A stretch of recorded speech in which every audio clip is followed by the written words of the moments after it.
On this week's episode of the podcast, I wanted to repost a podcast that I did on Heart and Soil's Radical Health Radio. So Steve is the host of this podcast. He's amazing. He's very eloquent. And we got into a really interesting discussion that I wanted to share with my whole audience. For what it's worth, guys, if you are not listening to Radical Health Radio, which is, like I said, Heart and Soil's podcast, you're missing out. Steve's an incredible host. He really speaks intelligently and eloquently, and they're having amazing guests. So check out Radical Health Radio from Heart and Soil. I'll put a link to their YouTube channel in the description here. On this podcast, we talked about a number of things, including what I'm thinking about now, what I'm excited about, which is a number of things, one of which is how I think you can detox from seed oils quickly. I think the mainstream thinking that you have to wait 4.5 years to get seed oils out of your system is wrong. We talk about why there's so much confusion with seed oils. We talk about what I'm changing going into 2025. Steve asked me about some things that I'm not a fan of in the health community that I would like to see go away, like methylene blue.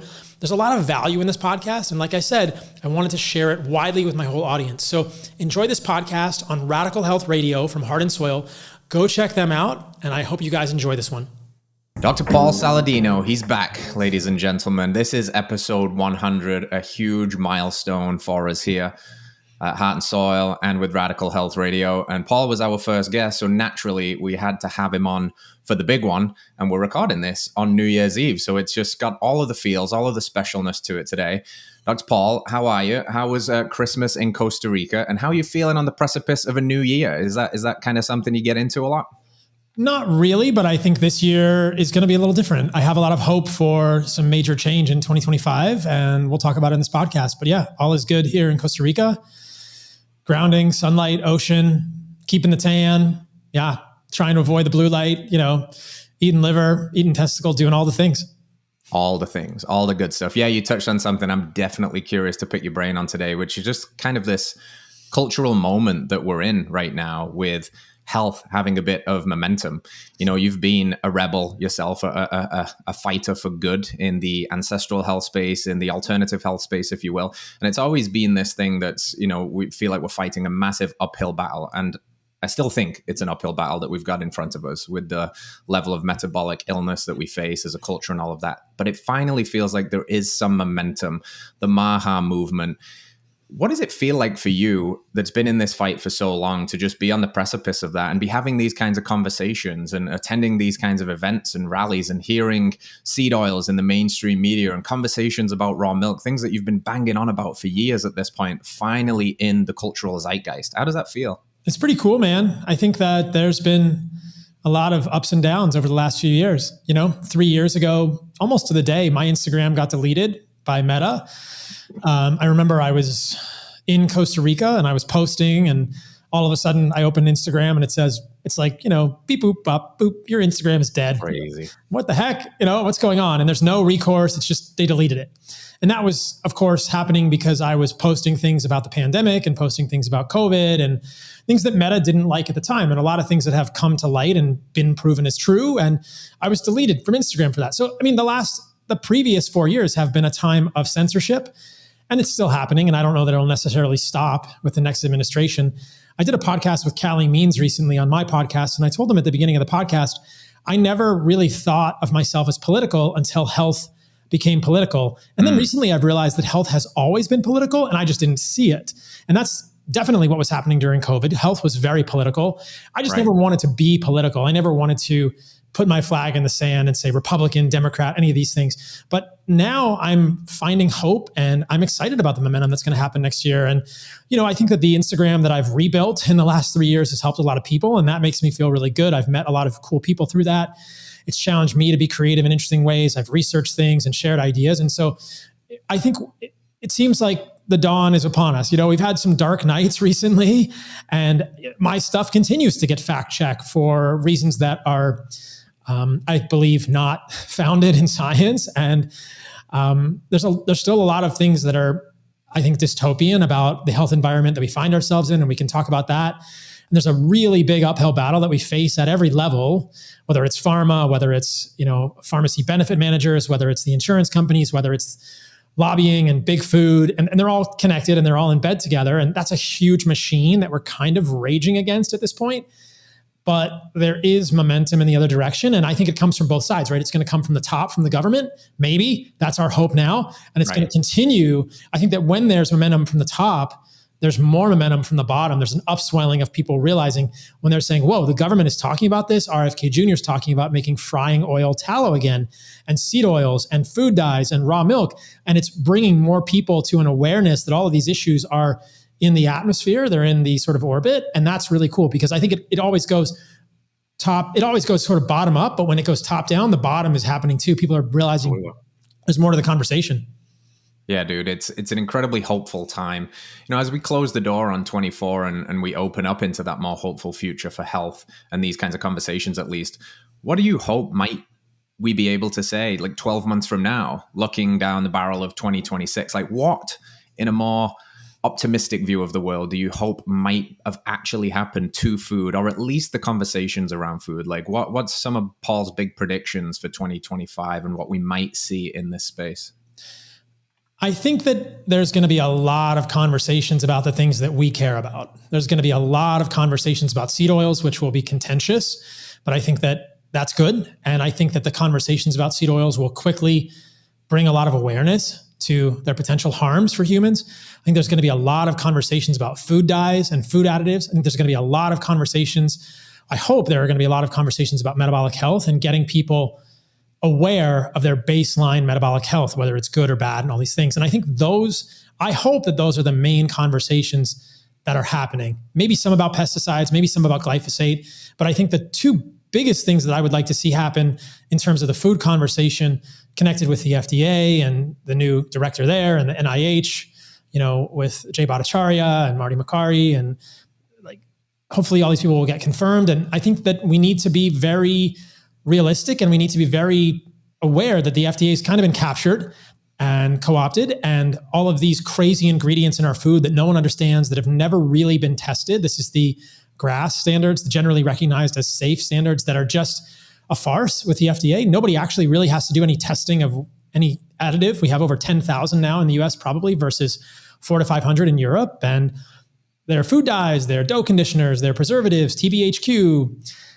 It's crazy, right? So that conversation, I think, needs to happen. I hope more people will be aware that simply choosing food that is more simple, right? So that is more minimal in ingredients can make a massive impact on their health. I mean, I gave this talk at AmFest recently with some other folks in this Make America Healthy Again movement, Callie Means and Vani Hari. Vani's been very instrumental in the fight against food dyes and walking to Kellogg's headquarters in Battle Creek, Michigan with a petition with over 400,000 signatures. And now the Biden administration is even considering outlawing food dyes, whereas before everyone was just sort of turning a blind eye to potential problems with these petroleum-based food dyes. But, it was really cool to give that talk and to think like, what do I really distill it to? And I think that the distillation is so simple that we are told by Western medicine that we are sick and that we really can't get well without medications. And so there's the pharma narrative. And I don't mean any of this to sound conspiratorial. I'm a doctor. I went to 4 years of medical school and 4 years of residency, and I practiced for 4 years as a PA in cardiology and 2 years of PA school for a master's. I've been in medicine for decades.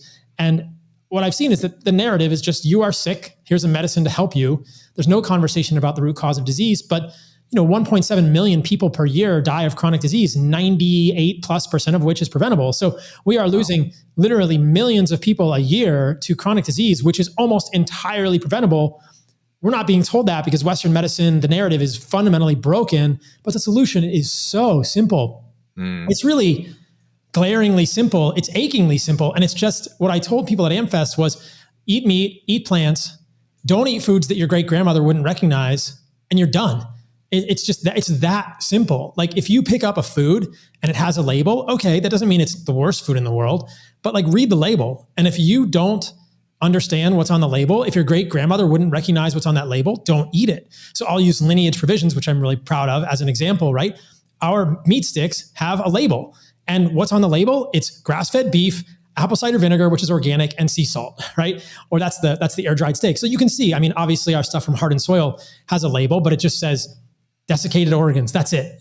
Your great grandmother knew what tallow was. Right. She knew what vinegar was. She knew what beef was, and she knew what salt was. So there are some foods that your great grandmother would recognize, but most of the time You want to be eating foods that are it's just meat. There's no ingredient label. You're eating a steak. You're eating chicken, and we can talk about quality of chicken, but you're eating plants. You want to eat vegetables? Great. I'm not a huge fan of vegetables. We've talked about that previously. I think they cause autoimmune issues for some people, but vegetables don't have an ingredient list. Fruit doesn't have an ingredient list.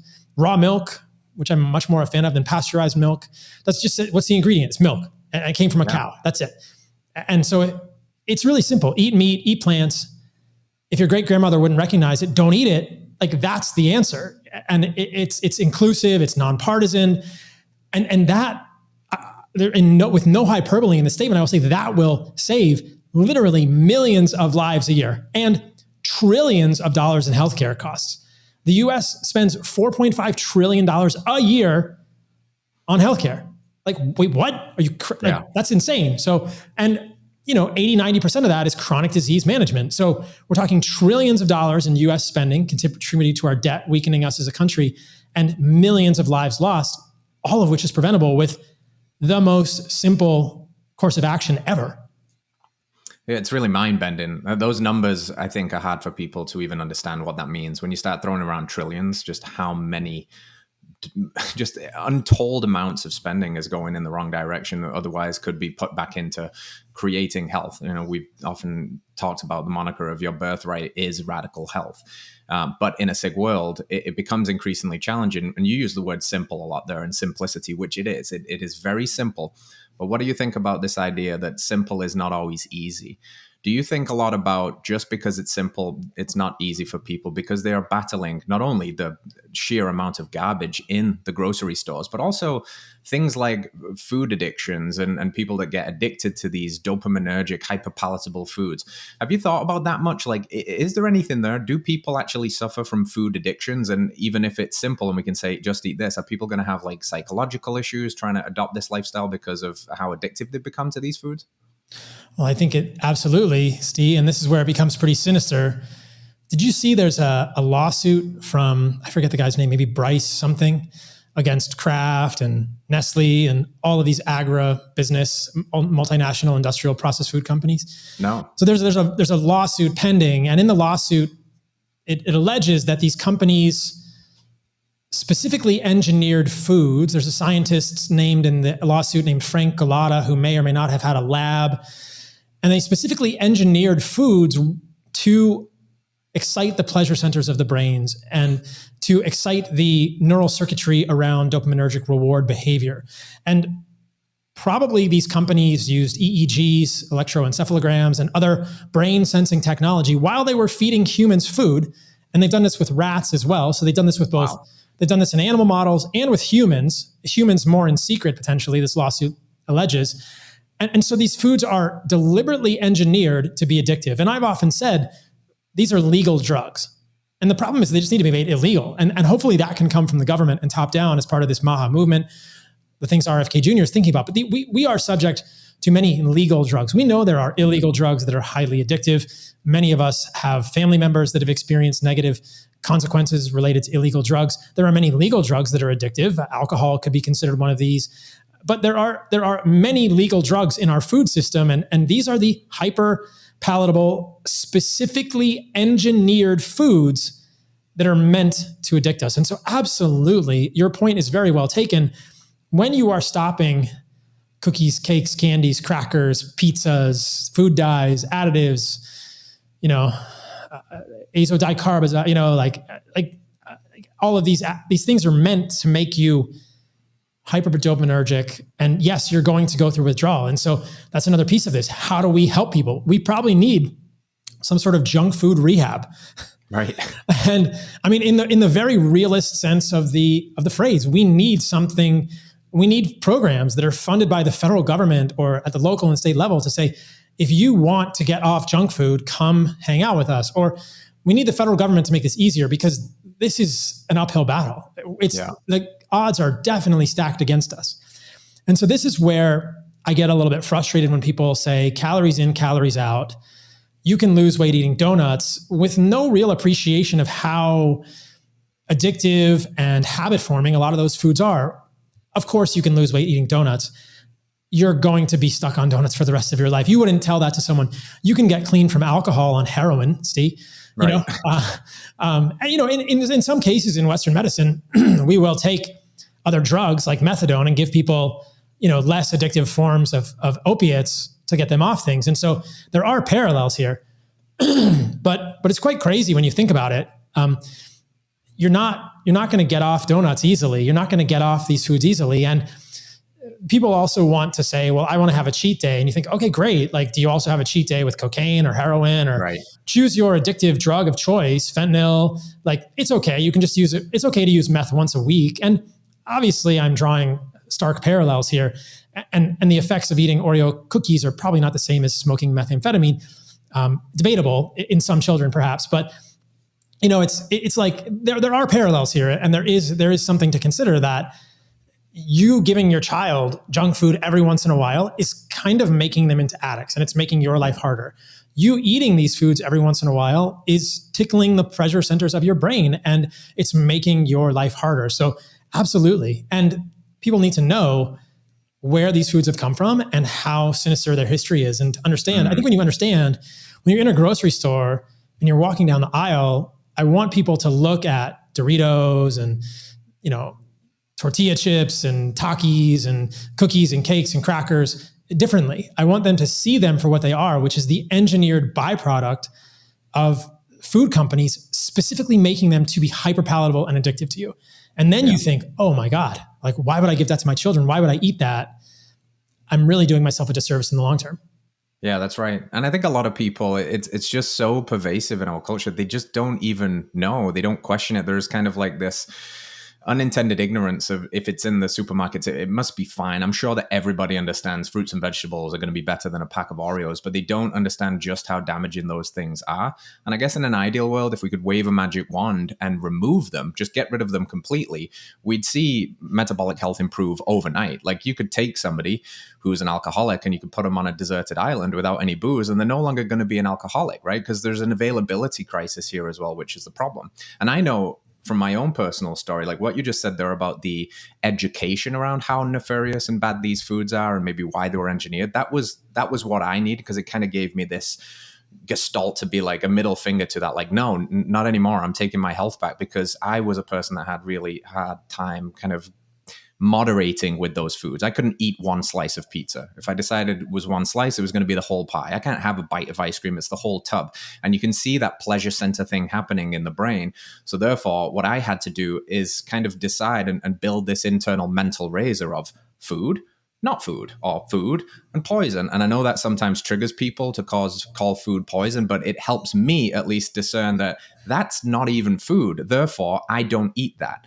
And I know that this must be something you think about too, because if there's anything to be said for you, and I saw you taking some heat recently on Instagram because you were drinking raw milk at the convention and people were like, this is stage, you're just doing this for the clicks. I was like, there is no way. Like, if anybody's about this life, Paul is about this life. He is like all in. What have you done to just maybe do something similar in your own journey where you don't eat these foods? And I don't think you ever kind of compromise. What have you built as a mental model as to why that's so important for you? And it doesn't seem like you're white knuckling a lot of discipline or willpower to do that. It just seems like you've made that decision. Yeah, that's just the framework that I use. I think this is just a little bit how my brain is wired, but I think those frameworks are very helpful for people as a rubric. Food, not food. And the word has been thrown around a lot, and I think it's very accurate, food versus poison. And I don't think that should be triggering. The pushback that I hear sometimes there is in these sort of food restriction communities, people with bulimia or anorexia. And look, like, I will talk to any of those people or any of the doctors treating those people and tell them frankly, like, you feeding your patients junk food is not doing them good work. That's not the way to fix these things. And in fact, there are very interesting hypotheses around this. So, there was a woman who came to one of our animal-based gatherings who had a history of disordered eating, and her history played out in a way that she found that when she ate better quality foods, probably her neuroinflammation changed. And the hypothesis here is really then that, and I've thought about this with almost all psychiatric illnesses, that food is a major trigger of neuroinflammation from the gut. And like so many psychiatric illnesses, whether it's depression or anxiety, the inflammation in the gut related to our food is translated to the brain, and it's causing different behaviors. And I think that these disordered eating behaviors are very similar. So the assertion that I would make is, show me someone with anorexia or bulimia, feed them as much steak and eggs and, good quality dairy and fruit and vegetables as they want. And my hypothesis is that they will have less of the sort of obsession, less of the disordered thinking that leads them to restrict foods. Feed them as much as they want of high quality foods. Just telling these people, who are suffering, hey, all foods fit, eat whatever you want. You're sort of trading one problem for another, right? You're going to make them addicted to junk food in the end. And I think you are going to potentially fuel the neuroinflammation that is at the root of their disordered eating, right? People can have disordered eating, anorexia, bulimia due to traumas, but I really believe that in a lot of people, this is related to neuroinflammation. And that neuroinflammation, like so many other niduses of inflammation in the human body, so many other, foci of inflammation in the human body, is related to the foods that we're eating. It just manifests differently in different people. This is the great fallacy of Western medicine. I was taught there were over 10,000 diagnoses. This is false. There's 3 or 4, right? 5, 6 diagnoses, and they manifest differently in all people. So one of the diagnoses that manifests differently in all of us is inflammation, or basically what happens to our immune system, to our metabolic system, to our mitochondria. It's all part of the same continuum when we eat garbage foods that are not evolutionarily consistent. That is one of these real etiological pathologies in Western medicine. That is a root cause. And that manifests in me as eczema and asthma and seasonal allergy. In you, it's going to manifest as something else. In this woman, it probably manifested as anorexia or bulimia or sort of disordered eating. In someone else, it can manifest as autoimmune thyroiditis, psoriasis, Sjogren's, scleroderma, whatever, rheumatoid arthritis, multiple sclerosis. So this is my assertion that there are not 10,000 diagnoses, and we don't need 35,000 medications to treat these 10,000 diagnoses. We probably have 5 or 6. And one of the big ones that I focus on is this misalignment between what our genetics, what our history as humans, as Homo sapiens, is expecting from our environment, specifically our food environment, and what we're presenting it with. And so if you're eating foods that your great-grandmother wouldn't recognize, you have a root cause problem. It manifests differently in you than it does in me, than it does in Jane and Bobby and Sue and all the people around us.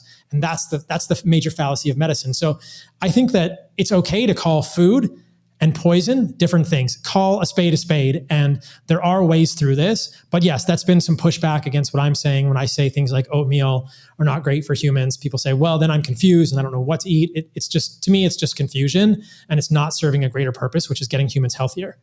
Right.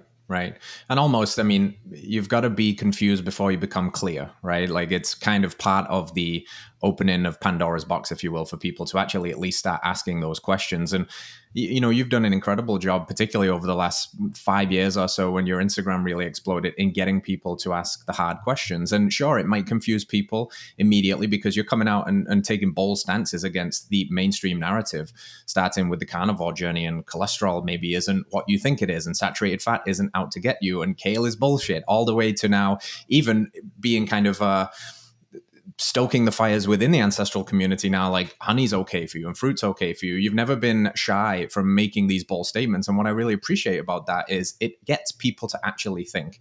And I don't know how good we are at that as a culture. I think we're good at regurgitating information and being told what to think. I think that's what schools do. They teach kids what to think, not necessarily how to think. And in a roundabout way, these voices in this space are asking people to try and think again. And there's an old quote, I forget who it's by, but real thinking is difficult. That's why most people just rearrange their prejudices and call it thinking. And if that's the case, when you come out with a statement like seed oils are junk, and the consensus narrative is that seed oils are perfectly healthy, actually more beneficial to saturated fat, then people's brains just melt and they say, but look at the studies and you're wrong, instead of going like, let me see what this guy's got to say here. Maybe he's onto something. effective. Check out this review on beef organs from Heart and Soil Supplements. I just want to pause the podcast for 30 seconds to tell you guys this. This is a review, and this mom says, as a mom of 3 young children, I would become exhausted before the day was even half over. After using beef organs for 2 months, I have much more energy and endurance. I think I might want to use these for the rest of my life. Guys, all of our supplements at Heart and Soil are grass-fed, grass-finished, regeneratively raised. You can find us at heartandsoil.co, that's .co, and our mission is to help you reclaim your birthright to radical health. Back to the podcast. You know, there are negative neurobiological consequences in the brain to having our beliefs challenged. And I think that this is discussed too rarely. It makes sense. I think that it's a skill, it's a muscle to be able to hold an idea or belief that is different than yours without dismissing it. That's a skill that very few of us possess, that is not challenged in our schooling system and our society. And so, yeah, most of us fall prey to, hundreds of thousands of years of evolution, which say, if someone gives you or offers a belief that is different than what you believe, you reject it, because it actually affects our neurotransmitters. It affects the neurobiology in our brains. So in order to actually think something new or to change your mind about something, that is very evolved. That is very strong thinking. That requires, so this is the process, right? In the past, for me, as an example, I wrote a book called The Carnivore Code. In The Carnivore Code, I talked about fruit being harmful for humans because of the fructose. And so as I'm thinking over the years, maybe I feel better with fruit. I have to hold both ideas in my head. Right. Wait, I wrote this book and I looked at studies which suggested that fruit or fructose was harmful for humans. But now there's this other idea that I have to hold both of them at the same time. I'm not discarding either of them. In order to hold both at the same time, that's very hard for us as humans. And it was hard for me at that time too. But it's a very valuable thing in our lives to be able to hold both ideas and evaluate both of them as objectively as we can, and then say, wait, I was wrong. Like my thinking has now evolved. I've changed my mind.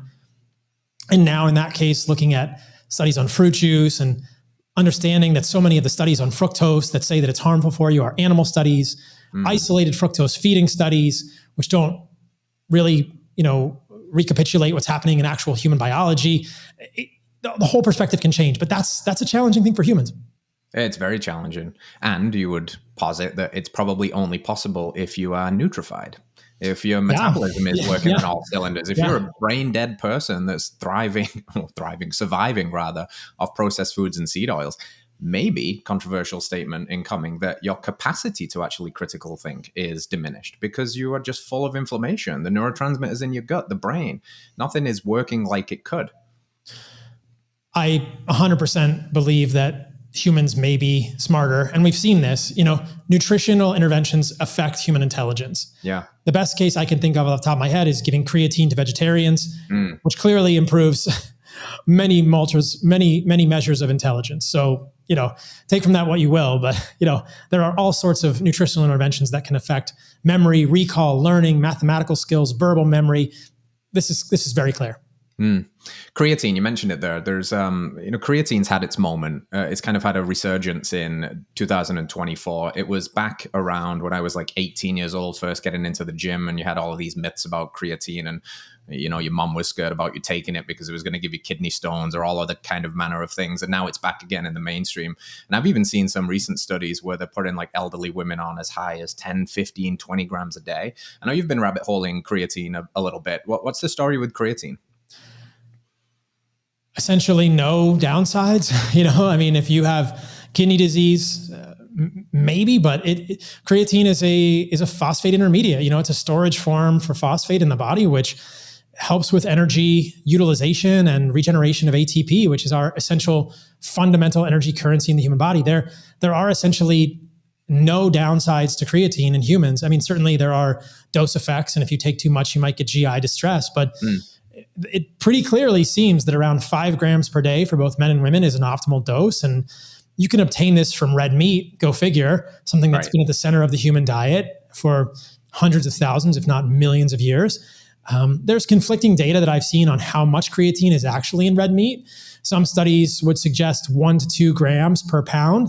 Other studies would suggest closer to 4 grams per pound of red meat. It probably has to do with how healthy the cow is, or maybe what the cow is eating, or how cooked the meat is. I think the creatine is going to be somewhat degraded if you're cooking the meat. So if you're eating a pound of raw meat, you're certainly going to be getting more creatine that could be more bioavailable. I'm not advocating for eating raw meat. I cook 99% of my meat unless I'm at a restaurant eating carpaccio or beef tartare, but most of us don't eat enough meat to probably optimize our creatine stores. Right. I used to when I was on a carnivore diet, 2.5 pounds a day. Now I'm closer to 1.25 pounds a day because I'll have some milk in there, and I'll have fruit, and I'll have other foods, things like cucumber, which is actually a fruit. And so I supplement with creatine, and I feel a marked benefit. I think there are essentially no downsides. There are a few caveats there. There's an asterisk or two to consider. Sometimes when people take creatine, commonly, this happens if people eat more meat as well, you will see the creatinine on your blood work go up. Now, creatinine is our surrogate marker for kidney function in Western medicine. It's not toxic in and of itself. It's not a pathological substance. It's a substance that we sort of use to estimate the glomerular filtration rate in the kidney. And so when your creatinine goes up, your doctor may think that your kidneys are working less well, which is false if you have simply increased the amount of red meat or creatine in your diet. The workaround is to ask your doctor for a test called a cystatin C, which is not dependent on the amount of meat you're eating. So yeah, I've seen my creatinine go up slightly with creatine supplementation, but I take 5 grams of creatine every day in my morning raw milk. So my morning thing, which I'll tell you about, is raw milk or raw kefir from a local goat farm. I'll take some whole package from Heart and Soil Supplements. I have raw honey, which is glyphosate-free from Lineage, and then Lineage now makes a creatine. So I've been able to create like this whole suite of products that I can curate and I really believe in the value of and the quality of, and that goes into my raw milk in the morning, and that's the first thing I do. So yeah, creatine in the morning. How would you rate my breakfast? It's very similar. So it's raw milk. I put in a scoop of ABP, which is Heart and Soil's animal-based protein, also amazing. Amazing. Colostrum in the collagen in the whey. 5 grams of creatine. I think I said the 2 raw eggs, but if not, we'll add 2 raw eggs. And I personally go for maple syrup, whip that thing up and chug it. Sounds pretty solid, right? Sounds pretty amazing. Do you use the whole egg or just the yolk? The whole egg. Oh, I don't know about the raw white. I know, I've heard this, right? What is it? The protein, what is it? Avenin? Avenin. Yeah. It seems to do okay with me, though. My digestion's pretty on point. My energy's good, but I do think it can have some issues with certain individuals, right? Biotin. So Avenin binds biotin, I believe. Right. And there's a lot of biotin in the egg yolk, but I think that most people would probably be better eating their egg whites cooked rather than raw. Yeah. Because I don't know if you'll be able to utilize the biotin that naturally occurs in the egg yolk if you're eating it with a raw white. Just a thing to consider. So I'll take a B plus on that breakfast. Yeah, it's pretty good. I mean, or you could just, so what I would say, Steve, is do the raw yolks. And then if you want to just boil the whites or something and you want the protein, yeah. Yeah, cool.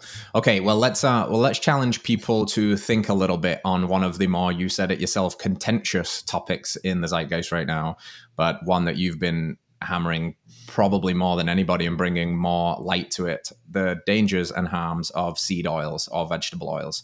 So before you can take this wherever you will, but what would be your elevator pitch, your 30 to 60 second pitch as to why seed oils should not be consumed for people concerned with optimal health? It has to do with history. So this is an appeal to history. In 1900, 99+% of the fats we ate were tallow, which is rendered beef fat. Technically, it's suet, which is from suet, which is the kidney fat, the perinephric fat. So tallow, butter, probably clarified butter, and lard. And the lard in 1900 was from pigs that were probably fed far better than pigs are fed today. So the composition of that lard would be different. It would have less linoleic acid. As an aside, Paul, I'm going to interrupt you there. Did you see the fact? I did fact check this, and it was true. Where in the early 1900s, maybe around the 1920s and 30s, where farmers were giving coconut oil to the pigs in an attempt to fatten them up, and it actually made them leaner and up-regulated the metabolic rate. So then they switched to soybean oil, and they was like, okay, mission accomplished. I thought they got fat. They got fat on soybean oil. Yeah, they got fat on soybean oil, and they got jacked on the coconut oil. Yeah, pretty interesting. Yeah. So 1900, 99+% of all the fat we eat is animal fat. Seed oils don't really exist. And this is a correlation, but it's a striking correlation. Heart disease, vanishingly rare. Obesity, very, very low. Diabetes, very rare. I mean, you can look at photos. I do this on my Instagram all the time. I look at photos or video that's been colorized from New York City in the early 1900s versus today. And it's just striking, look at humans from 120 years ago and today. And the difference is something is different. Something in our food supply is poisoning us in a major, major way. Now, what could that be? I think one of the major suspects here is seed oils. Originally introduced in 1911 with Crisco from Procter & Gamble, and then expanding in the food supply over the next 110 years with a big sort of change, a big inflection point in their utilization in our culture around the 1950s when Eisenhower had his heart attack and Procter & Gamble paid the American Heart Association the equivalent of $25 million in today's money as part of a grant. And then the American Heart Association suddenly starts vilifying saturated fat and promoting polyunsaturated fat. And there's a lot of talk around this diet heart hypothesis, the idea that saturated fat raises cholesterol and that's the cause of heart attacks. Most of these things we know to be untrue today, and they're not really widely accepted anymore. Saturated fat is still vilified, but I feel like that's an antiquated perspective. And most people will admit that there is not good evidence to suggest that saturated fat is harmful for humans, in spite of the fact that certain saturated fats will raise cholesterol. They do not appear to increase any risk of heart disease, and that's a whole separate conversation. But I think that when you look at the history of seed oils and you think, okay, seed oils are a major introduction in the human diet, a massive difference, evolutionarily inappropriate, inconsistent. We never would have had refined, bleached, and deodorized oil like this. Previously used as engine lubricant, not food for humans, and it correlates very strongly with the onset of chronic illness and connected metabolic dysfunction. That is a correlation that needs to be studied very carefully, and that to me is very suspicious. Not even talking about the 10 or 11 randomized controlled trials that have been done on seed oils versus saturated fat, not talking about mechanistic studies, not talking about animal studies. Just look at the history and think, we've never eaten that before. Furthermore, there are essentially zero cultures in the world that consume seed oils that have good health. And there are many cultures in the world that do not consume seed oils that have exemplary health. And this continues to this day in isolated groups of hunter-gatherers or pastoralists who have not become particularly, quote, modernized. We see parallel stories in similar groups of, let's just say, indigenous peoples. Some people in the tribe or in the culture have become more modernized and eat more seed oils along with other junk food, which is mostly refined flour and refined sugar, but certainly seed oils are a part of that, versus their less modernized counterparts. And we see clear divergence in the health of those people. So time and time again, just in terms of actual associations, we have a lot of very suspicious problems with seed oils. Now, that's not even not getting into anything else. So that was much longer than a 30-second pitch. But the quick thing is, we never ate them before. The introduction was evolutionarily inappropriate. Previously used as engine lubricant. Humans are super healthy 120 years ago when they're only eating animal fats, and now have a marked health crisis. I don't think it's the only problem, but I think it's a major, major issue. Yeah, it's definitely one of the big hitters. Why do you think it is so contentious? Why does it feel like for the evidence-based crowd and that band of PhD doctors, et cetera, that kind of skew on that side, this is a hill they kind of seem willing to die on, that they won't budge on this, that seed oils are perfectly fine. And if you look at the bulk of the data, it says that they're fine. What do you think is going on there? It has to do with those 10 or 11 randomized controlled trials, right? Which were done between the 1950s and the 1980s. And they were done entirely before we fully understood the problems with trans fats in humans. And so if you do more than read the abstract of the randomized controlled trials in humans, comparing saturated fat to polyunsaturated seed oils of a variety of types, what you'll find is that in the majority of those trials, the control group, which is the saturated fat group, was invariably fed higher amounts of trans fats. So the whole premise and the study design of these randomized controlled trials is foundationally flawed. And these studies will probably never be repeated because they are so intense and they require so much money. And who would pay for them? Who stands to benefit, right? There's no saturated fat lobby. There's no tallow. There's no big tallow today. There's no big butter, right? But there is big food, right? And there are multiple industrialized processed food companies, Kraft, General Mills, right, ConAgra, whatever, Nestle, who stand to lose billions and billions of dollars if seed oils are understood to be harmful, because they are in nearly every ultra-processed food. And so clearly the money interests are in favor of seed oils and keeping the status quo. So why would we repeat a trial? The other wrinkle here is that you really have to do a trial that's quite long. The LA Veterans trial, for instance, is interesting. At 8 years, the experimental group, which was the group fed seed oils versus the saturated fat group and the control group, showed a very significant spike in cancer rates. And so most of the outcomes we're looking at in terms of seed oils are cardiovascular disease. We're asking how much heart disease do these cause? And no one's really done a good trial long enough to look at cancers, which is also probably a major side effect of seed oil consumption. And we can talk about why. I want to talk about why. So there's a big problem here. And then, in every trial, and I have a thread on Twitter that people can go look at. It's pinned on X.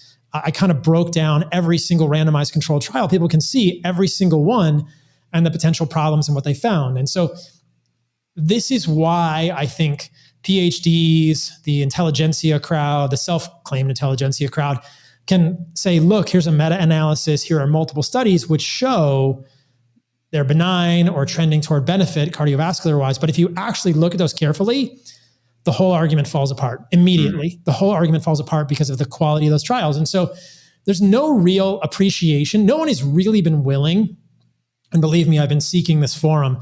No one's really been willing to have an honest, candid, authentic discussion about the quality of the randomized controlled trials on seed oils. People just want to guffaw and, kind of laugh at me and suggest, look, it's obvious they're fine. Look at the data. It's obvious. Well, look at the data carefully and a whole different picture starts to emerge, but that requires attention. And most people don't want to give it that. So it's a hill that I am willing to die on, and I will continue to fight for it. On the flip side, and this is back to the sort of high level elevator pitch, look at the thousands and thousands of people who have improved their life by cutting seed oils out. I get that every single day when I'm in the States and I meet people. They say, I cut seed oils out and it changed my acne. It changed my inflammation. I feel so much better. There's a guy here in Costa Rica who's a vegan, and he said, I cut seed oils out and I feel so much better. He didn't even start eating meat, right? Yeah. He just cut seed oils out and he feels so much better. So look, anecdotes are not a randomized controlled trial, but when there are thousands and thousands of anecdotes, we have to take notice and think there's something going on here that we need to study more carefully. Yeah. And it's one of those things that you never see the reverse pipeline. You never see somebody give up the seed oils and then say, I felt nothing. I came back to them. I feel better. It's very never like the kind of reverse veganism. Like you very rarely see somebody come to animal-based diet and then go back to veganism, but you see a lot of traffic the other way, because I guess feeling is believing, and the science is pretty junky, like you said. So what we're left with is the science of history, I guess, observationally looking at that. And I guess what we're going through right now with these people that are adopting this lifestyle is the new set of data. And like you said, thousands of bits of anecdata here that people, when they get off these foods, will feel markedly better. Now, I get it. Again, somewhat of the intelligentsia will just say, well, that's because you cut out mostly the processed foods when you take away seed oils because they're in there. But that doesn't get into like what's actually happening aside from the calorie story, right? Yeah, okay, we get it. They're often packaged foods and they're calorie dense. But you said the big C word. You've talked about insulin resistance. Like, what do you think some of the biggest damages that are caused by seed oils actually are at a mechanistic or cellular level? This is where things get really interesting. I think that it has to do with membranes. And this is what people need to understand, that human biochemistry around polyunsaturated fats is very different. We store polyunsaturated fats. So humans can do something called de novo lipogenesis. We can make saturated fats and convert them into monounsaturated fats. So you can take carbohydrates and make them into fat, but you cannot make polyunsaturated fats. And so what do humans do with polyunsaturated fats? We store them. They're in some ways a fat-soluble nutrient. I hesitate to call them a vitamin, but you could call them in some ways a vitamin with a very small therapeutic window. We know that if you take too much vitamin D, which is a fat-soluble vitamin, you can get toxicity. We know that if you take too much vitamin E or too much vitamin K2, any of the fat-soluble vitamins, we store them. You can get toxicity from all of these things. I mean, heck, you could get toxicity from drinking too much water. Everything probably has a therapeutic window. And I think evolutionarily, there's pretty clear evidence that humans were really only consuming small amounts of polyunsaturated fats, both omega-3 and omega-6. But let's talk about the omega-6 primarily here. They're in meat and they're in nuts and seeds. I don't think humans ate a lot of nuts and seeds historically. They're very rare, seasonal, and hard to find and consume and process. A few, but we certainly didn't eat the equivalent of 70 ears of corn, which is what you'd have to eat to get 5 tablespoons of corn oil per day. We didn't eat 2.5 pounds of soybeans, which is what you have to eat to get 5 tablespoons of soybean oil per day, or 3+ pounds of sunflowers to get 5 tablespoons of sunflower oil. So while we might have eaten a soybean or 5 sunflower seeds or a single ear of corn historically, the numbers just don't add up. And so I think our exposure to polyunsaturated fats was very low. And this has been shown time and time again, 1%, 2% of our calories. Today, we're up to 10 to 15% of our calories from these polyunsaturated fats because they're in everything. And all of our livestock are fed differently. So even in our chicken fat and in our pork fat, we're getting more linoleic acid, and we're getting seed oils in our food. So seed oils are the worst incarnation of these polyunsaturated fats, in my belief, because they are refined, bleached, and deodorized, extracted with hexane, sodium hydroxide, horrible, horrible things that end up being residual in the actual seed oils. The plastic containers that seed oils are in leach antimony into the seed oil. They're becoming more oxidized and rancid on the shelf, being exposed to light and oxygen in a clear bottle. No seed oils are packaged in opaque glass bottles anymore. So you have a very fragile oil that is almost entirely used to heat. So very few, I guess some seed oils are used in salad dressings, bad idea, but most seed oils are used in heating applications. And when you heat a seed oil, we know very clearly that they become much more rancid. The lipid peroxides in the seed oils increase markedly. Breakdown products of seed oils increase, like acrolein and other compounds, which are the same as the type of compounds you find in cigarette smoke. They also occur in seed oils. So the breakdown products of seed oils are very damaging and very prevalent when you heat them. So think about that the next time you go to In-N-Out and order fries. The fryer oil at In-N-Out or KFC or McDonald's has been there for 4 to 5 days. Yeah. So they are frying your French fries in a seed oil, some mix of corn, canola, sunflower, safflower, soybean oil for 20 plus hours a day in seed oils. And we have a major problem here. Back to the basics. When you eat that seed oil in whatever form it's in, or when you eat chicken fat that's full of linoleic acid more than it would have been evolutionarily, or lard or pork, I'm kind of shouting out your bacon here. I'm calling it out. Not yours, but in general, anyone listening, I'm calling out their bacon here. Those polyunsaturated fats, specifically the omega-6 linoleic acid, which is the single most prevalent polyunsaturated fat in our diet in 2024, stays in our body. And that's because we're programmed to store it. That's our biology. It happens in chickens. It happens in pigs. It doesn't happen in cows because cows are ruminants and they can saturate a polyunsaturated fatty acid. They can remove a double bond. We can't do that.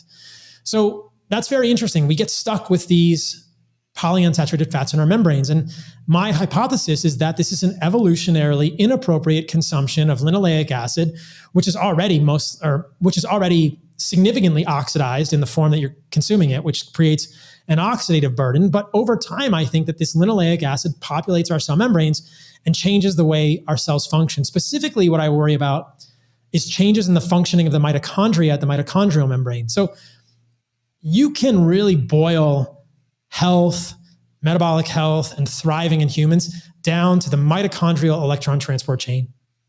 The passage of electrons through the mitochondrial electron transport chain and the inner membrane of your mitochondria is, if that doesn't go smoothly, you do not live well as a human. If it goes smoothly, you're probably thriving. So that is really, really ground zero. It's really elegant and incredible. And so I think that anytime we're looking at metabolic dysfunction, we need to look at mitochondrial health. And that means we need to look at the electron transport chain. We need to look at how efficiently potential energy from food is being converted into kinetic energy through the mitochondrial electron transport chain.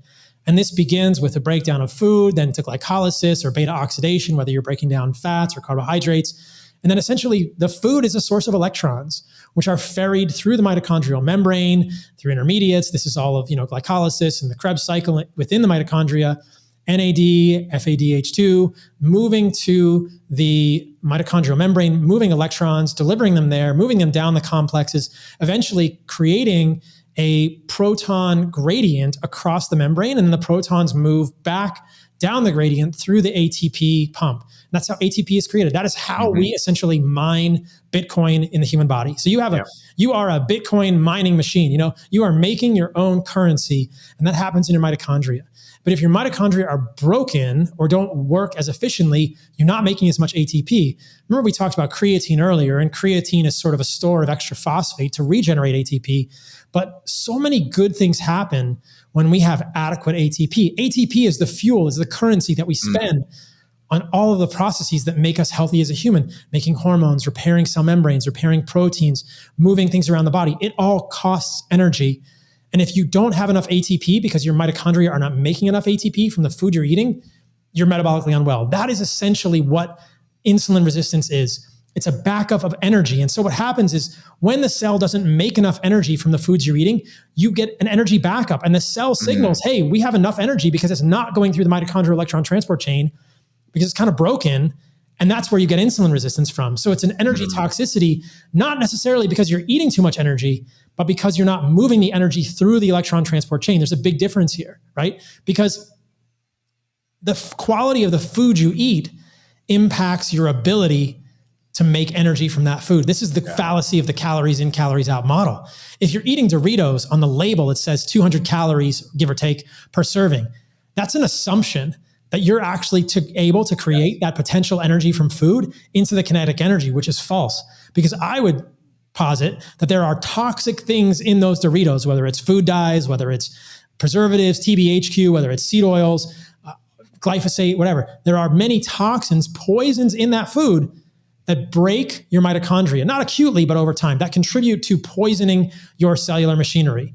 So if you eat a steak, right, especially if it's grass-fed, grass-finished, if you eat raw milk, which is a huge, honey, like these foods, a caloric estimate, it should not be inhibited, right? You should be able to make that potential energy into kinetic energy, but you don't do it as well when you have junk food. This is the problem with the calories model. So you get a backup of energy that creates energy toxicity in the cell, and you get insulin resistance developing. The cell insulin resistance is an appropriate response to broken cellular energy metabolism. Your cells are saying, hey, we can't process this energy. Don't give us any more energy. We're going to be insulin resistant. And that's the manifestation of it. But it's happening at the energy metabolic sort of factory, the mitochondria. And so how does this relate to seed oils? All of those polyunsaturated fats populate your cell membranes and your mitochondrial membranes. And so the hypothesis that I would suggest is that when you eat more and more linoleic acid over time, you poison your mitochondria.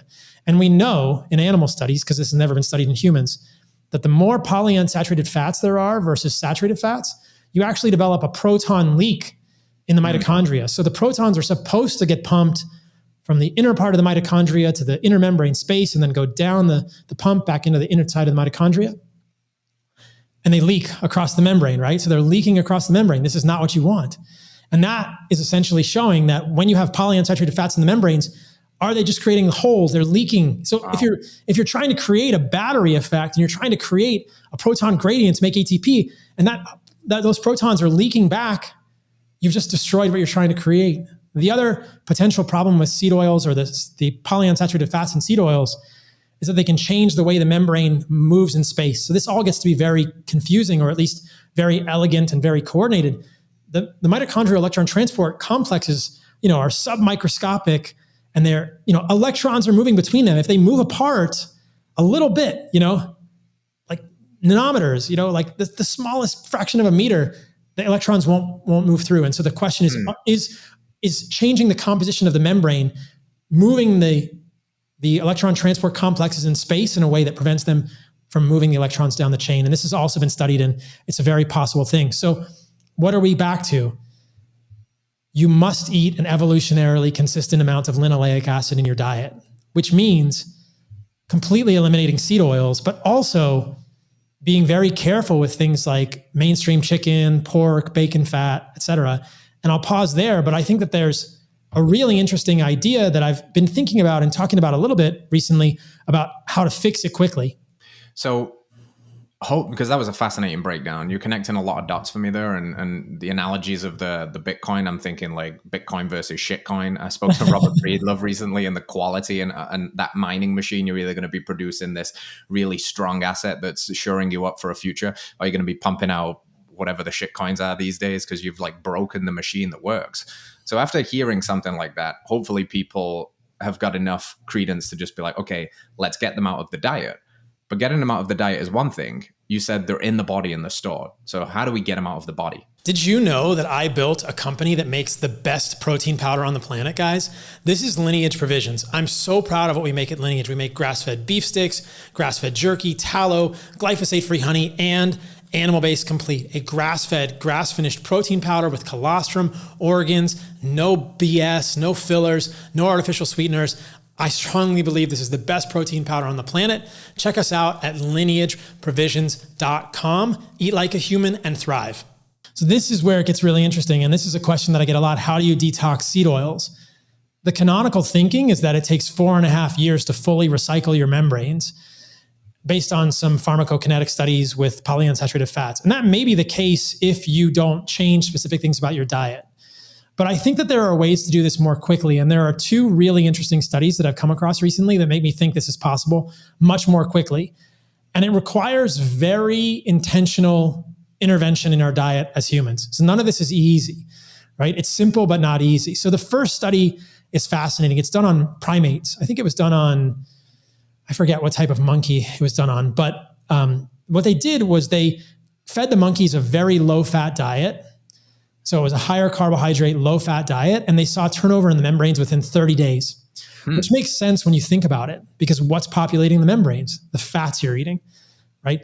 And the other study that's very interesting to me is, we may have talked about this on this podcast. It's the series of studies called the rice diet from Walter Kempner in the late 1950s. So and I actually haven't, but these are fascinating. Yeah. So Walter Kempner was an interesting physician in the 1950s. The study could never be repeated. The pictures of his patients are... They're striking. So he took people with diabetes and obesity and put them on a 2,000 calorie diet. He had over 100 people in the study that he followed for up to 22 months. And he put them on a 2,000 calorie diet. So not terribly calorie restricted, but it was almost entirely fruit juice, white refined sugar, and white rice. Very, very low fat, very low protein. So he put them on a very low fat diet and very high carbohydrate diet, similar to the monkeys. And he didn't look to see what was going on with membrane composition, but these people, the majority of these people, not for everyone, but the majority of the people in his study significantly reversed diabetes quickly, and they lost, in some cases, hundreds of pounds. The pictures of the people in his study are, like I said, striking. There's a picture of a man who's literally round, like he's rotund.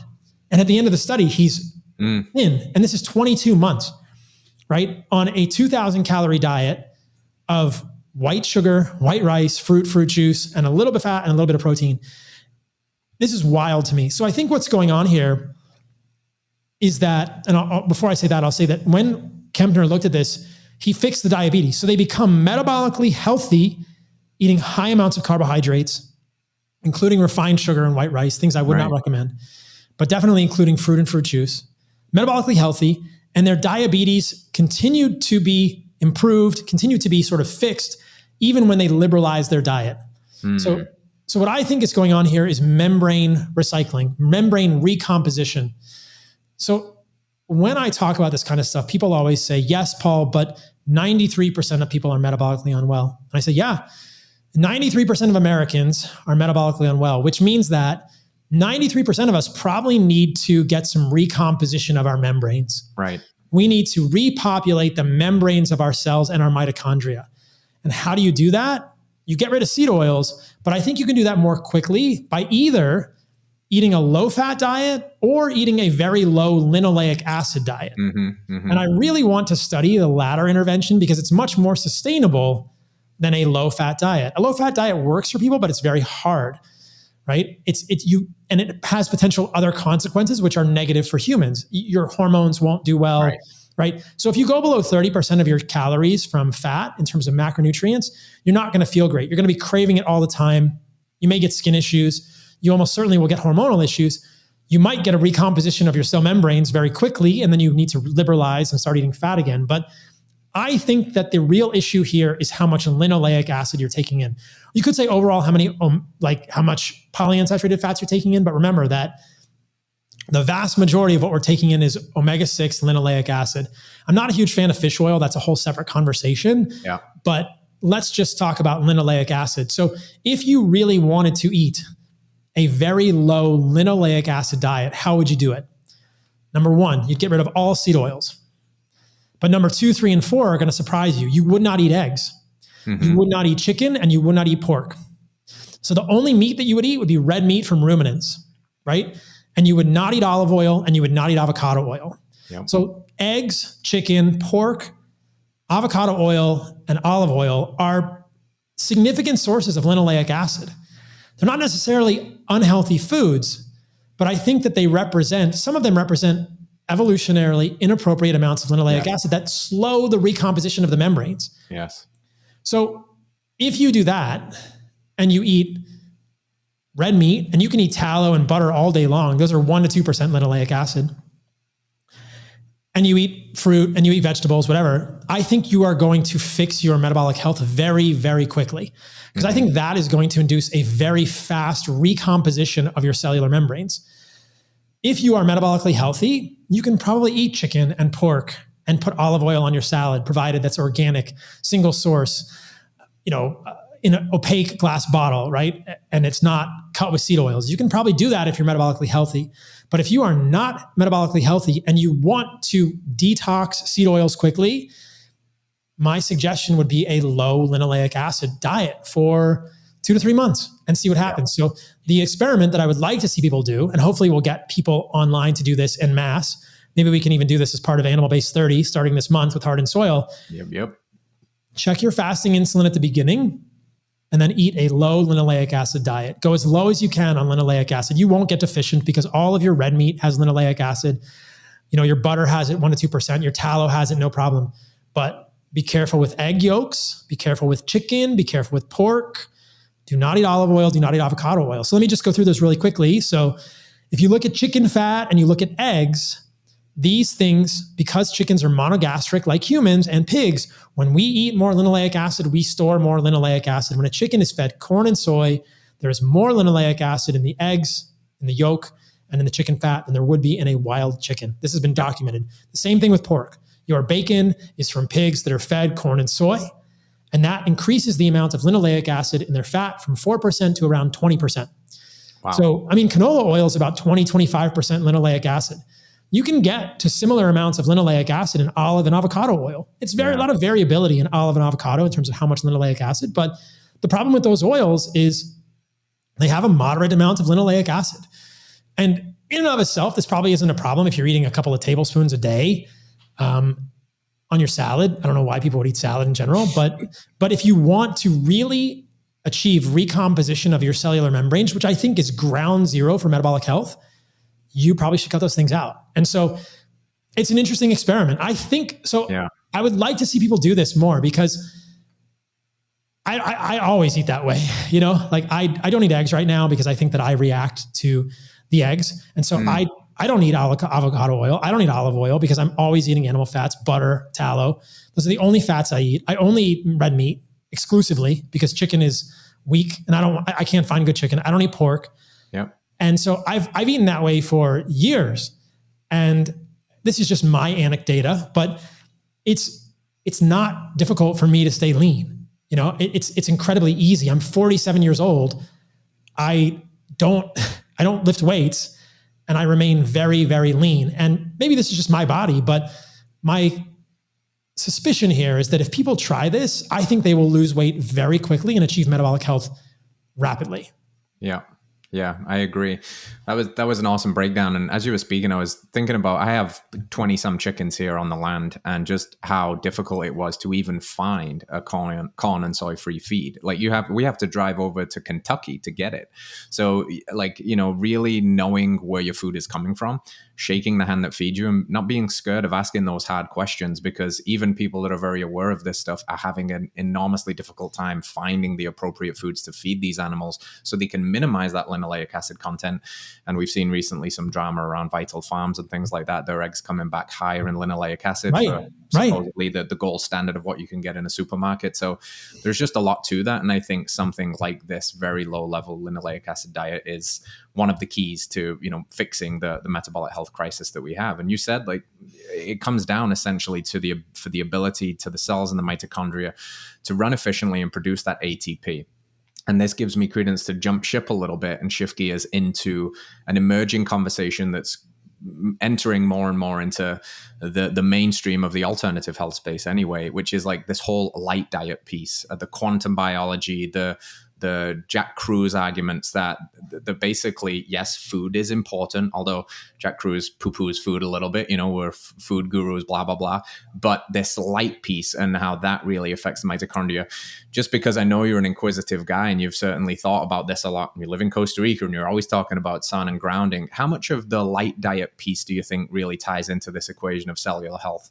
I couldn't put a number on it, but I know it's not zero. Yeah. Right? So whenever this is just my subjective experience, but whenever I go into a grocery store or a gym that has artificial lighting, again, this is entirely subjective. I just feel, what am I doing in here? This cannot be good for me, right? And so how many of us are living the majority of our lives under flickering lights with an unnatural spectrum of light, right?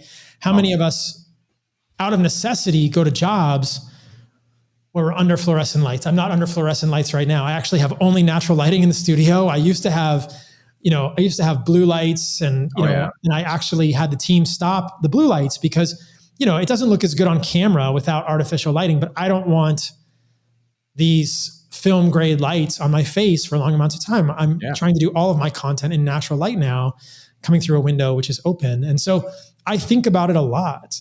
I've noticed anecdotally that I'm very sensitive to my phone at night for sleep. And that could be the light or it could be the flickering. And I think it has more to do with the flicker because I'll even use a red light filter on my phone. I've shown people how to do that on Instagram in the past. You can go to color filters and adjust. Yep. You can make your phone very orange. But a lot of times when I'm even using my computer during the day, I will use Iris and I'll put it in sleep mode all day just to decrease the amount of blue light coming off my computer. Now, I don't have any objective data on how much the blue light coming from my computer affects my eyes, but I know that at night I sleep better when I'm not exposed to it at all. And I try to cut off all the devices at night. It makes me very boring. And tonight is not Christmas Eve. Tonight is New Year's Eve. And believe me, I think it's a very low chance that you will find me out past 9 o'clock tonight. Yeah. But I went to a Costa Rican governmental office earlier today and it's just artificial light. Mm-hmm. And I'm thinking, I don't think this is good for humans. So I think it's something to pay attention to within the boundaries of what we can change. Now, I will push back on Jack Kruse and say, I think food is a huge part of the problem. And I think light is important also. So where do we draw the line? What's most important? I would argue food. Who knows? I think you got to change your food and you got to change your light also, but it's all pretty simple. It's just, what have we always done as humans and how discordant are we in every aspect of our lives? Yeah. In the way we sleep, in the way we interact with people, in the light that we're looking at on phones and computers. And we are discordant in every aspect of our lives. And consistently, what we see, this is just intuition. This isn't rocket science, Steve. I know you get this. When we break from what our human biology is expecting and has been presented with for the last 350,000 years of Homo sapien evolution and millions of years of pre-hominid evolution, we don't do well. So I think that the way forward is live as much like we did 100,000 years ago in 2024, while also still sleeping in beds and living indoors and having air conditioning or heating so you don't freeze and driving a car. But within all of those sort of things that we do in our lives, how do we do it in a way that gives awareness to what's the RF EMF right now, right? Yeah. Am I sleeping with my Wi-Fi on? I don't know. Humans have never been exposed to that much non-native EMF. It's probably not a good deal. Maybe it's benign and it's overly, it's overkill to think about it, but why not, right? Why not? Right. Why not protect my eyes from light that isn't evolutionarily consistent during the day or at night, especially before I go to sleep?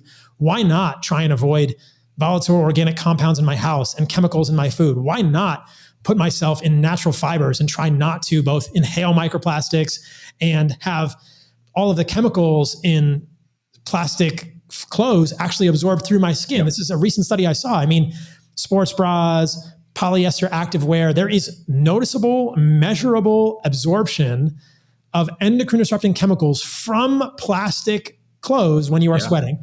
Not so much when you're dry, but why would I not dress in natural fabrics? Why would I not try to keep chemicals out of a pool that I'm swimming in or my pool at my house, right? Why would I not do these things? It just makes so much sense to me because I think that we don't do well when we go away from those things. And I think that so much of the suffering that we're experiencing now is just because we've forgotten where we've come from as humans. And it's so easy if we just remember that.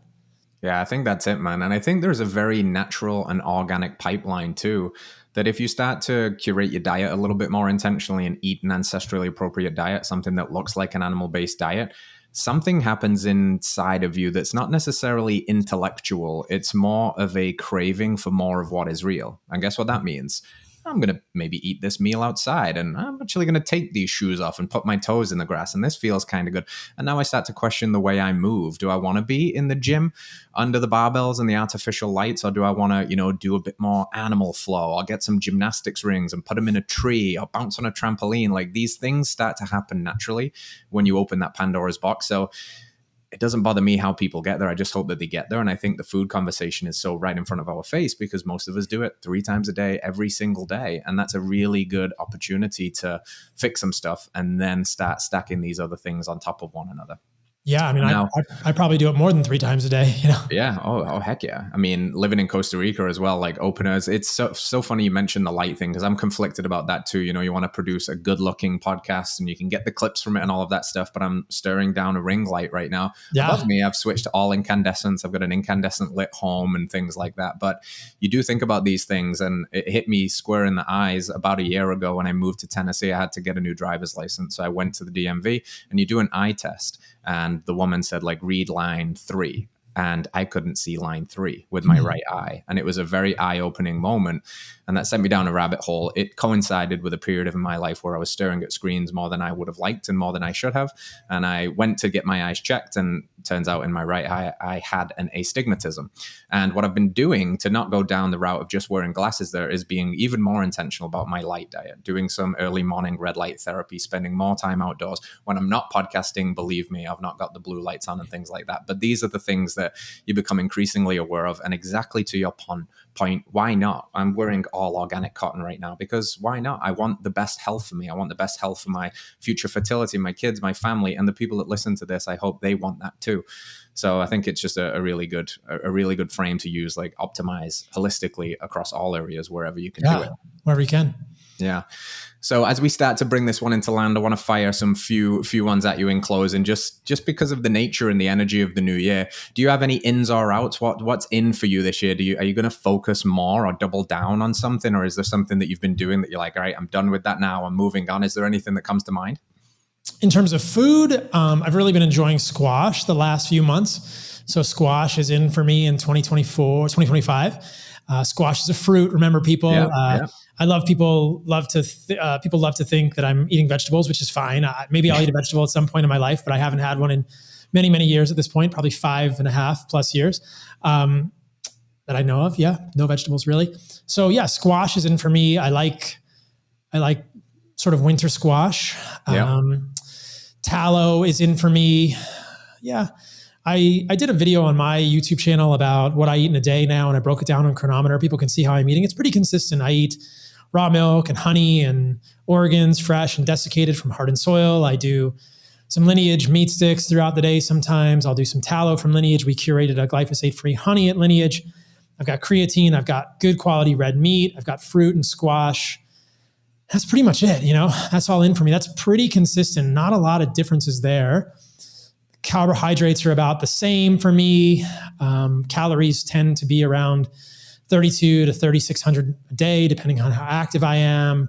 Yeah. So a lot of things are pretty similar for me in 2025. I think that hopefully this year I'll spend a little less time traveling. So maybe airplanes are out a little bit, but I also hope to be a part of this Make America Healthy Again movement. Right. So we'll see where all of that goes. Picky with the trips, be selective with them. That's for sure. That's the intention. Yeah. What is one thing that you do? Because you're talking to a bunch of fellow weirdos here. We all get down with the non-conventional stuff. But what is one health hack or habit that you do that would probably be considered even weird amongst our alternative community? What's the weirdest thing Paul Saladino does? I mean, maybe go to bed at like 8 o'clock, at 8:30, you know, like I go to bed I'm with you there, man. I'm with you there. I go to bed really early.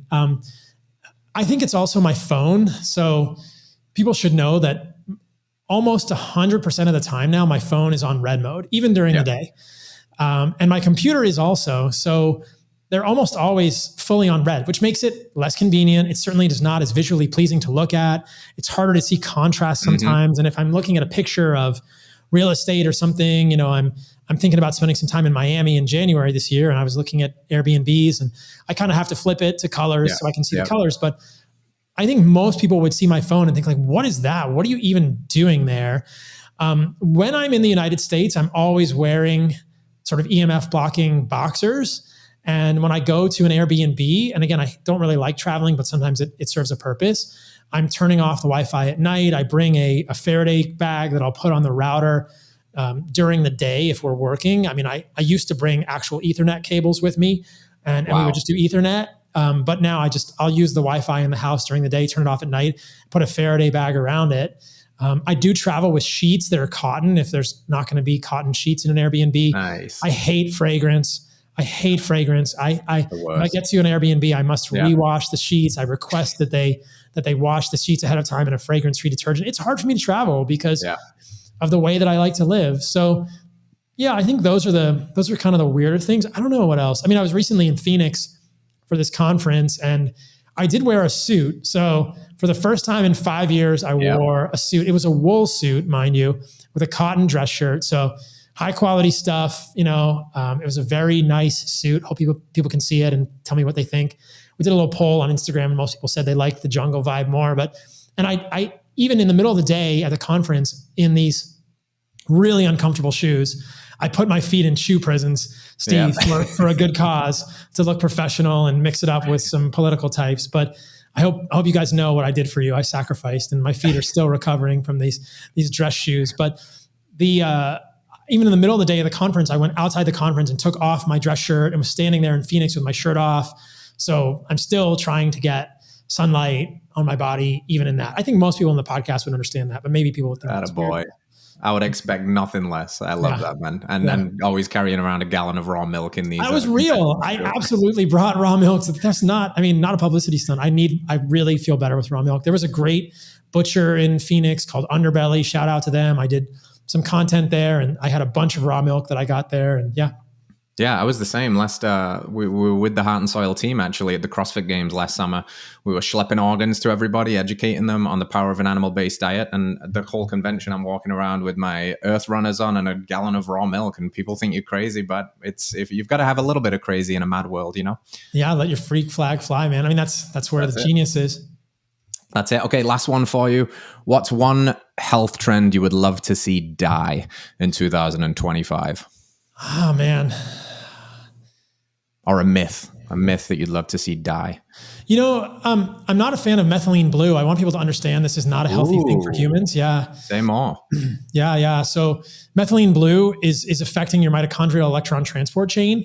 And in someone that has a broken mitochondrial electron transport chain, it can take electrons from NADH or FADH2 and move them along the chain. But if you have a healthy mitochondrial electron transport chain, it's decreasing the amount of ATP you're producing. That's been reproducibly shown. So a healthy human is not benefiting from methylene blue. Get rid of it. It's bullshit. If you have a broken mitochondrial electron transport chain, maybe you benefit in the short term. There's been studies on Alzheimer's, and it did not improve outcomes. It actually increased the amount of falls that people had with methylene blue. People with Alzheimer's almost certainly have broken mitochondrial electron transport chains. But the question is, how did your mitochondrial electron transport chain get broken? With methylene blue, you need to understand that it's an MAOI inhibitor. So it's a monoamine oxidase inhibitor, so MAO inhibitor, which is going to have some sort of, let's say, psychological effects, which make it very hard to tell if what you're feeling on methylene blue is related to increased energy metabolism or just different neurotransmitters in your brain, which is why you can't use it with anything that's serotonergic. It could cause all sorts of side effects. So methylene blue, not for healthy humans, only to be used in very specific context. It's a Band-Aid. It doesn't fix anything. It doesn't make you healthier, guys. Stop it. Like, just stop. That's so fascinating you say that, because anything that gets enough tailwind behind it, and which it has done, methylene blue has had its moment for sure recently. It got me curious, so I bought some and I started taking it for maybe a month, and I noticed absolutely nothing. And maybe I'm feeling better about that because maybe I'm a healthy mitochondrial person, and because I felt nothing, I didn't see any need to continue it, so I kind of discontinued, and I'm glad that I did now. Keep those mitochondria healthy.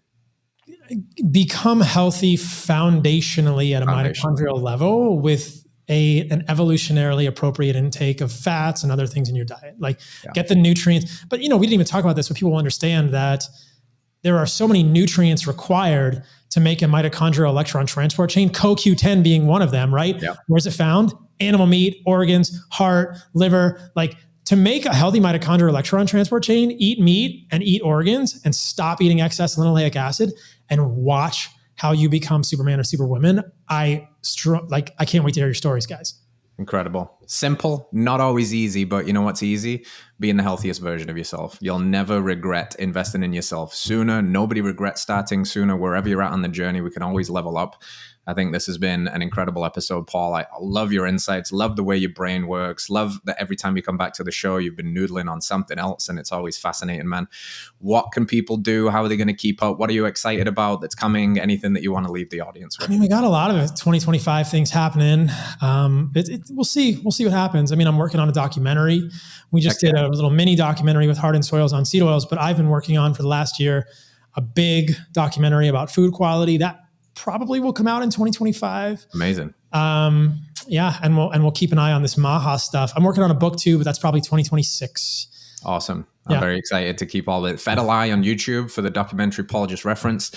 Keep your eyes peeled. Follow Paul on Instagram, all of that fun stuff. Join AB30, all of that fun stuff. Stay radical, humans. We love you. Peace out, Paul. Thank you very much, mate. Low linoleic acid diet, guys. Do it. Woo.